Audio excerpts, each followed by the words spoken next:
All right, we got a little bit of everything today. I went shopping at Sephora and Ulta and I got some PR. So I've got a combination of skincare, sunscreen, perfume, makeup. We've got high end, low end, and everything in between. So today's video is gonna be a mini review of everything and then me trying to make a couple things work and figure that out. But first, a word from today's sponsor. Big thanks to Beach Waver for sponsoring this video. This is the 1-inch barrel and it has an automatic rotation. Beach Waver has a ton of tools, shampoos, conditioners, styling products, etc. But my favorite's actually the B1. So the way you use it is just take a regular chunk of your hair, clip it in, leave some of the hair out because you don't want it to leave a clamp mark, and then all you do, it's brilliant. No holding your arms up and getting exhausted like this. Leave it for a few seconds and then just take it out and you have a perfect curl. You know that I have a chronic illness, chronic pain. If I have to sit there curling my hair with my arms up, going around my head, I know it sounds insignificant, but to me it's a really big deal that I've found something that reduces the barrier to entry for me to curl my hair. Also, you can roll it up, but you can also roll it the other way too, like that. So if you roll it too far up, you can roll it back. It's the lazy girl's curling iron and I'm here for that. So there you have it, super easy curls that take no time, last a long time, and do not exhaust you in the process. What more could you ask for? Right? Right? I mean, I'm not good at hair and like, I feel like that looks good. So thank you Beach Waver, and for 10% off, you can use the coupon code in my description box. Some of you have been asking how I curl my hair, so there you go. And if you want 20% off Beach Waver, you can use my code SATEOFKATE. So I don't have any foundation or brow products to show today, so I've already got a little bit of ColourPop Pretty Fresh concealer dotted all around my face instead of foundation, and I did my brows off camera. So what I'm gonna do is a split comparison of the NYX Serum Concealer on one eye and then the Dermablend Cover Care Concealer on the other. But first, I'm just gonna breeze through the skincare real fast. I've got this Necessaire Neck Serum. It's a multi-peptide treatment, has a really thin kind of lotiony texture. I'll show you on the back of my hand. It's like a cross between a lotion and a serum almost. It smells like rose water. It says it's unscented, but I feel like that's very misleading when there's a very strong scent. Just know that if you're interested in the Necessaire Neck Serum, it does smell like that rose water smell. Personally, I love that. I haven't found it irritating on my neck at all. I think it's gonna take a lot of time for me to see results from this because you're really only getting those results from the multi-peptide treatment. So I've been using this twice a day and maybe for about 2 weeks, haven't noticed any differences yet, but I can certainly check back in. Then I got a very generous PR package from Peach and Lily. This is their new Ginger Melt Oil Cleanser. Haven't tried this, but I can keep you posted. But out of all the PR they sent, I fell in love with 2 products that these have become like absolute holy grails. They would have been in my 2021 skincare favorites video. This is officially my favorite hydrating serum, period. Now, this is nothing new. People love this and I totally see why. It is such a thin, liquidy consistency and it just spreads so easily. It feels like silk on your skin. It's so thin. And it's the kind of hydrating serum that doesn't leave your skin feeling really heavy or tacky or sticky. It has wild yam madecassoside, which helps with calming the skin. It has peptides for anti-aging, hyaluronic acid. So really you're getting a lot of different things in here beyond just hydration. This is an absolute 10 out of 10 for me. I use the Glass Skin Serum twice a day and I'm sure I will be running through many bottles of this. Also, blown away by the Peach and Lily Super Reboot Resurfacing Mask. It's got this cool kind of teal color and the texture is this really interesting, like bouncy kind of jelly mask. And essentially it's a bunch of chemical exfoliants. The bottle says that it has 10% AHA, which is pretty intense for my sensitive skin. It has 0.5% BHA, and it has blue agave, and all of which unglue dead skin cells and kind of like degunk the skin. But it also has hyaluronic acid for hydration, and it has Centella asiatica, chamomile, and aloe to soothe the skin, which is great because you have pretty strong chemical exfoliants. If you've been paying attention to my skincare reviews, you know that I've stopped using leave-on chemical exfoliants because my skin was just constantly sensitized, even when I only use them once a week. If they were strong, then my skin was constantly sensitized. If they were super, super gentle, then I didn't really feel like they did anything. So the perfect way for me to incorporate an exfoliant in my routine is a leave-on mask. This is my favorite because it only tingles or kind of stings a little bit for like 60 seconds flat. When I take this off, my skin looks and feels smooth and supple, bouncy, hydrated, soft. It's amazing. I use this around once or twice a week. That's all I need. It's perfect. Really blown away by Peach and Lily as a brand. Hats off to you. Another mask I have is this Peach Slices Snail Rescue Intensive Wash Off Mask with 95% snail mucin concentrate. It's a little gross. That's a bunch of snail trails all around that jar, but holy shit, it works. This is the kind of mask that you see before and after results of, and they're right. It is incredibly hydrating and incredibly soothing. I'm pretty blown away, especially considering the price of this, and I got it at Ulta, so it's pretty accessible. You just can't go wrong. It's amazing for my really sensitive skin when my skin's kind of irritated, when it's looking dull, when it needs some hydration. It's just that kind of mask that you wear and you just look better when you take it off. Moving on to sunscreen, and then we'll get into the makeup. I've got the new Wander Beauty Pack Up and Glow Priming SPF Broad Spectrum 40. I've almost run through this entire bottle, and I did a dedicated Instagram clip. Actually, maybe I can show it here. This is an all mineral sunscreen with 1% zinc oxide and 2% titanium dioxide. It's super, super thin in texture, blends into my skin tone perfectly, and it has my ideal satin finish, so it's not heavy, not greasy, it's not drying, it's just perfectly lightweight and feels like skin. Just be careful because it's super liquidy, so if you squeeze the bottle, a lot comes out at once. This is what the sunscreen looks like after a few minutes. It just looks like a natural finish, but unfortunately, no matter what I do, I just can't get it to not pill off my face. I've tried it with no skincare underneath. I've tried with water-based moisturizers, with oil-based products. I've tried everything. I've tried not using as much. I just can't get it to not pill. It's minimal, but it's there. So Instagram is where I do all of my first impressions on my IG stories, and then on my reels on my feed, I do dedicated product reviews like this. So follow me over there if you're interested in that kind of content, because I keep my YouTube channel more of a space where I do like favorites videos, routines, tutorials, longer form content like that. But for dedicated reviews, my Instagram is State of Kate. And when I've been testing this the past few weeks, I've fallen in love with this formula in terms of the texture and the finish. But my God, I cannot figure out how to get this not to pill on me. Wander Beauty sent me this whole long email about things I can try. I've done them all. None of it worked, and I don't know what to do. It's beautiful otherwise. My only concern is that it's only 1% zinc oxide, 2% titanium dioxide. Wander Beauty sent me an email saying that they have a proprietary ingredient that boosts the efficacy of the sunscreen filters. But like, I don't want to be a guinea pig for that. You know what I mean? I love Wander Beauty. I work with them all the time. I love so many of their products, but I've been burned by brands before telling me that they use these sunscreen filters that are revolutionary. And then I've gotten, like a couple years ago, actually, I used the Crave Beat Shield and the Purito, what was it? I can't remember, but it was the white bottle with the green text. I used both of those sunscreens exclusively throughout summer 2020.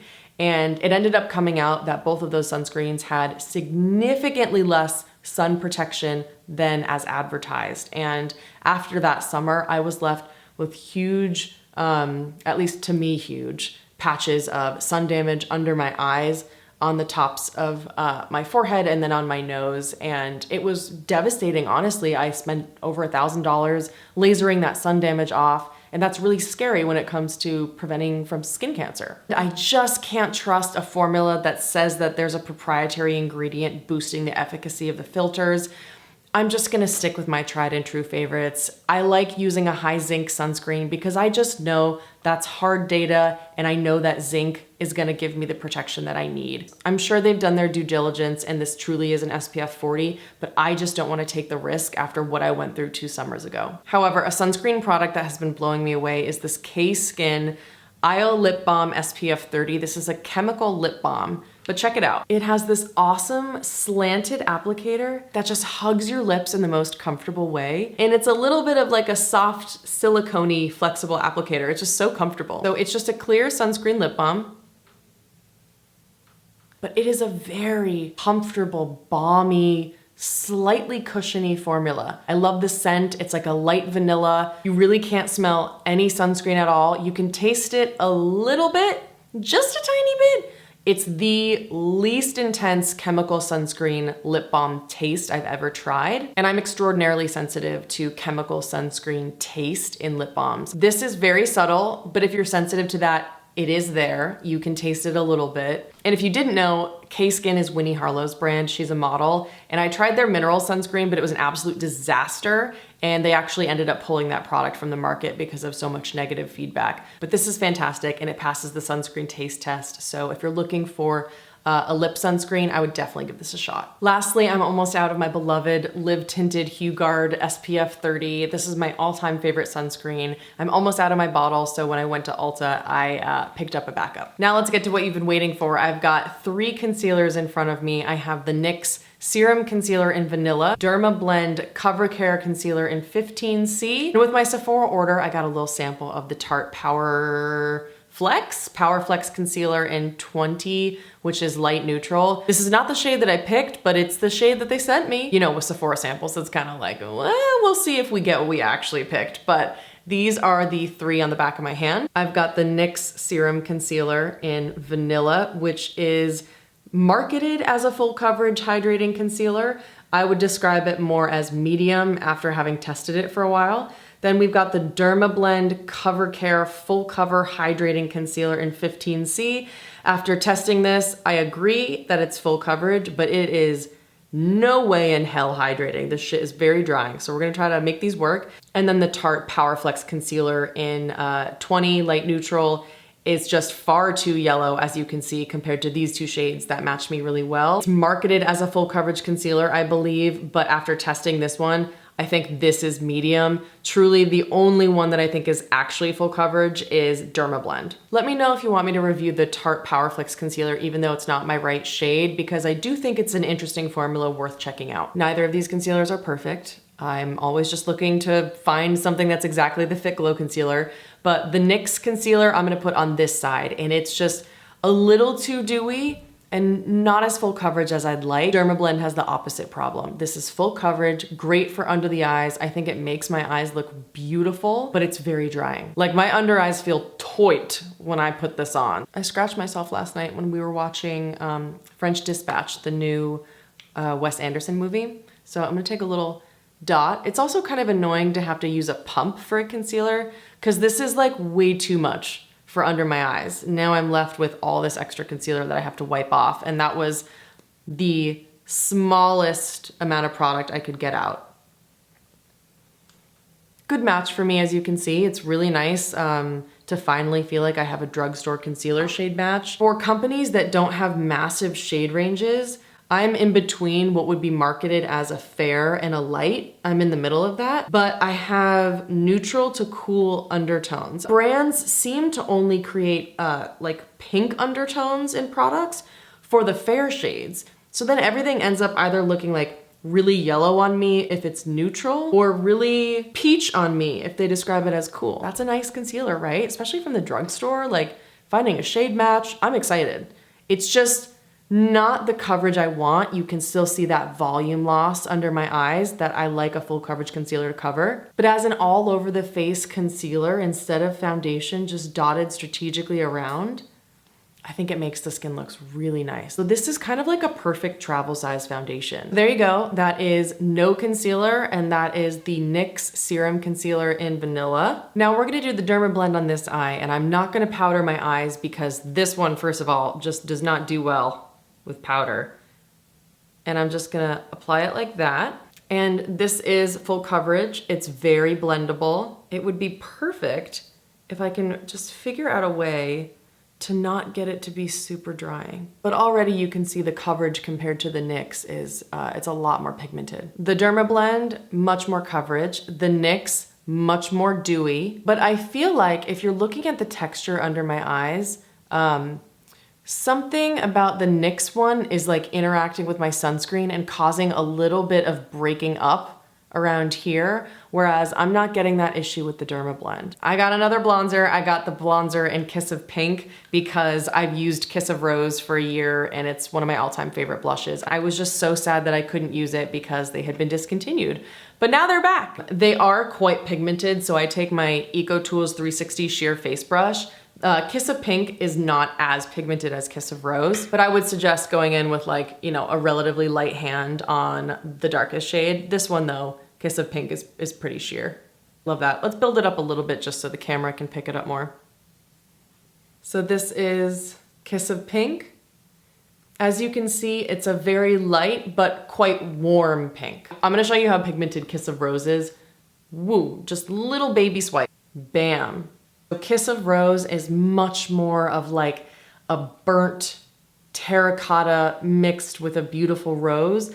And this one has a little bit of gold luminosity to it, which is really nice and warms up the skin. And Kiss of Rose also, as you can see in terms of the texture and the finish, Kiss of Rose is much more luminous than Kiss of Pink. So I heard some people say that they were really bummed about Kiss of Pink because they wanted that same shimmer. So just keep that in mind. I'm just gonna like, that's it. And then I'm just gonna tap a little. Yeah. Start slow with Kiss of Rose, but it's my favorite sunburnt cheek. It's just like the exact color that my skin would burn. No need to panic. Bare Minerals is not going out of business. I was just speculating in one of my recent videos and people were like, they're closing, oh no. And I was like, no. I'm just wondering if they are because I saw that they were acquired and like they were being pulled from Ulta. So anyways, long story short, they're not closing. They are being rebranded and leaning into their clean and wellness roots. The same company that bought Bare Minerals also bought Laura Mercier and Buxom. And for Buxom, they're gonna expand internationally and lean more into their plumping quality and plumping range. And then for Laura Mercier, I think they're focusing more on like true makeup artistry and stuff like that. I'll leave the article link below that talks about the rebranding. But Bare Minerals is gonna go more of like a wellness route and they're gonna eliminate all the products that aren't selling well. So I think that means they'll keep these because they just launched these after like such high demand. I have not one, not two, but 3 Stila eyeshadows. I have the Glitter and Glow in Bronzed Belle, which has become my all-time favorite glitter topper very quickly. The Stila Glisten and Glow shadows, I picked up the shades Stream and Oasis. Here's some swatches. So we've got the Stila Glisten and Glow eyeshadow in Stream,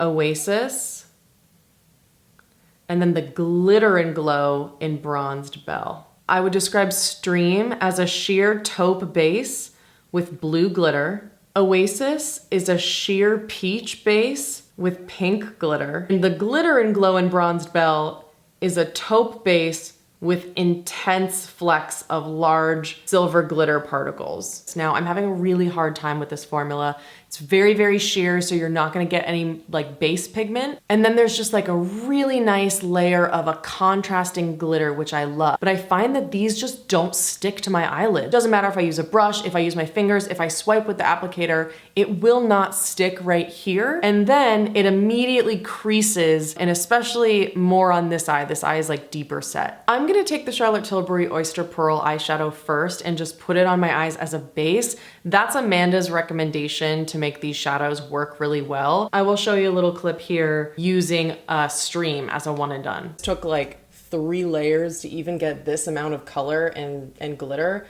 And look at, you can see it literally doesn't even stick to my eyelid. And it's super creasy and patchy. And then by the time I was trying to build and build and build, now it's all patchy all over my eyes. So first, I'm putting down Charlotte Tilbury's Eyes to Mesmerize in Oyster Pearl, just to add a little bit of a base. So again, because I'm trying to be really helpful for you, I'm gonna apply one on each eye, and I'm gonna take a brush because that's what Amanda does. So Amanda applied it with the applicator and blended with a brush. So she did tap, tap, tap, tap. Oof, I'm getting a burning sensation. Ooh, it's really intense. Ooh, ooh, ooh, ooh. Someone warned me about this the other day. So interesting. Okay, I mean, 100%, Amanda's right. I can see that adds a really nice reflection. Now I'm taking the shade Oasis, which is that sheer peach with pink glitter. And I do think it's really nice as a way to kind of alter your base shadow that you put down and make it so much more interesting and beautiful. Oh, the burning sensation. What the? That's not good for me.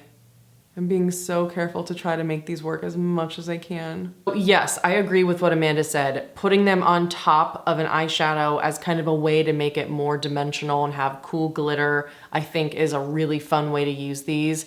Definitely made up for the fact that the base was so patchy on my bare lids. Not everyone says that they're patchy. Amanda didn't have that experience. Like, I looked at the footage. It did go on quite evenly on her lids.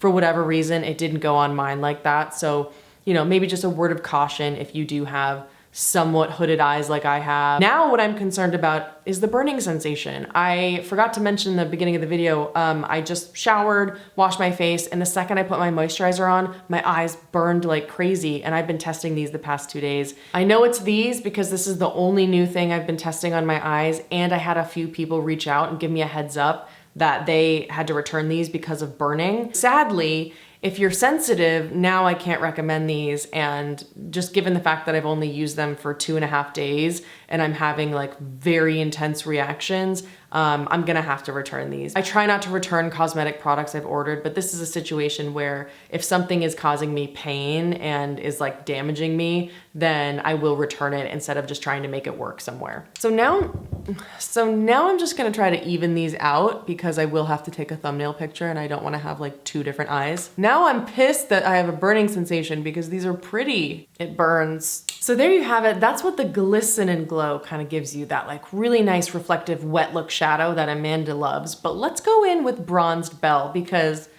this is what I'm excited about. The glitter and glow I think is awesome. Just like watch how glittery and delicious.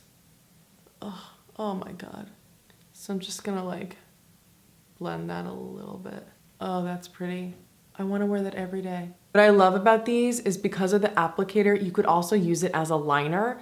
I saw Nam Vo use Bronzed Belle as a liner. She went like this and winged it out, and that's what sold me on this product in the first place. Yeah, so for me, I think the glitter and glow is my favorite. I'm not getting a burning sensation from the glitter and glow. And then I got this little sample of a Tom Ford lipstick in the shade Casablanca. I can't be mad at Sephora when they're giving me Tom Ford samples, you know? Very creamy, subtle little vanilla scent. Definitely a warm rose pink. Very thin, very lightweight, comfortable formula. Even more lightweight than the Rose Ink Satin. The Rose Ink one was like a very standard lipstick formula to me. This feels even creamier and even lighter on the lips. Casablanca, okay. Like you a lot. So now I'm gonna apply the NARS Soft Matte Lip Balm in Brief Encounter, which I've been wearing in like all my videos lately, just so that you can see the difference and have a nice little color reference. Just a beautiful warm brown in the most comfortable Vaseline-y feeling matte formula. Now we have Unrestricted. A nice purpley mauve. I think it's described as a pink beige. I think it's really just like a classic purple mauve. Like a light mauve, but still a mauve. I like a little bit more of the cool tone lip to go with my little purple bodysuit from Abercrombie. I won't leave you hanging. Here's some swatches. We've got the NARS Soft Matte Lip Balm in Unrestricted, Soft Matte Lip Balm in Brief Encounter, and the Tom Ford lip color in Casablanca. I just powdered my face, and now I also picked up the NYX Plump Finish setting spray with electrolytes, sprayed it on my hand at Ulta, didn't smell any fragrance, so I was like, that's a good sign. And my skin felt plump, so I was like, hell yeah. Here's the problem. This has a mister that is violent. I gotta be careful. All right, okay. Are you ready? I'm not ready, hold on. Oh. Ugh. Why? Why are drugstore misters always so terrible? It's like shooting stuff in my face. I don't know if you're gonna be able to see it, but they're just like big droplets all over my face. I'm just gonna put this in a different bottle because I think it's a nice product, but terrible mister. 2 perfumes, then we're done. I got a little sample of Skylar's Vanilla Sky perfume. It has notes of cappuccino, pure vanilla, and caramelized cedar. You know that I love Skylar Coconut Cove with every ounce of my soul. But sadly, Vanilla Sky is just too sickeningly sweet. It's too young. It just smells like really, really sweet stuff. So this one is a pass for me. And the last thing that I purchased is the travel size of Ellis Brooklyn Myth. This is one of my favorite fragrances, and I will spray a little bit right now. Ellis Brooklyn Myth has notes of ombrette seeds, jasmine petals, and musk, which is interesting because I don't normally like any of those notes. This is an unforgettably gorgeous yet subtle perfume inspired by clean sheets and a swath of sun-warmed skin. Sun-warmed skin to me is just sweat. Like, let's call it what it is. It's sweat. Sun-warmed skin, it's sweat. Anyways, it contains notes of jasmine petals, pink lotus, and tiger orchid that delicately intertwine with clean white musk and warm white cedar wood. It's floral in a way that's not in your face floral. It's like really skin-like. It smells like my body odor. And I kind of liked that. It's like a better version of me. So yeah, you get that clean sheets, you get the sun-warmed skin, AKA the sweat. It's like a little salty even. It's a little woody, floral. It's not something I would ever like. I should not like this, but I fucking love it. It's great. Woo, we talked about a lot today. I'm ready for a cocktail. Thank you, Beach Waver, for sponsoring this video. Again, if you want 20% off, you can use my code STATEOFKATE. My eyes are burning like crazy, so I'm gonna shower this all off, pop on my snail mask, and call it a day. Ooh, ASMR outro. Thank you for watching. Please like and subscribe. I'm just kidding. Thanks for watching. Hope you're having a good day wherever you are, and I'll see you in the next one.